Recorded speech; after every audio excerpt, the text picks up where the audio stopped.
আজকে তোমাদের সামনে প্লাস্টিক সম্পর্কে কিছু অজানা তথ্য তুলে ধরবো। আচ্ছা, তোমরা কি বলতে পারবে একটি প্লাস্টিক বোতল সম্পূর্ণভাবে পচে যেতে কতদিন সময় লাগে? প্লাস্টিক শব্দটি কোন বিদেশি শব্দ থেকে উৎপত্তি হয়েছে? প্লাস্টিক কে আবিষ্কার করেছিলেন? रुको जरा, अरे सबर करो। গ্রিক শব্দ প্লাটিকোস থেকে প্লাস্টিক কথাটির উৎপত্তি হয়েছে, যার অর্থ হলো ছাঁচ করা বা তৈরি করা। 1907 সালে লিও বেকেল্যান্ড নামক এক রসায়ন বিজ্ঞানী প্রথম সিনথেটিক প্লাস্টিক তৈরি করেন।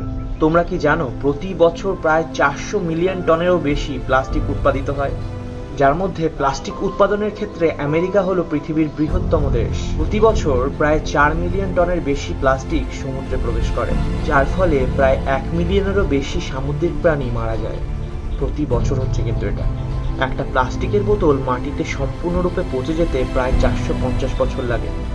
ইউনাইটেড নেশনস এনভায়রনমেন্ট প্রোগ্রামের একটি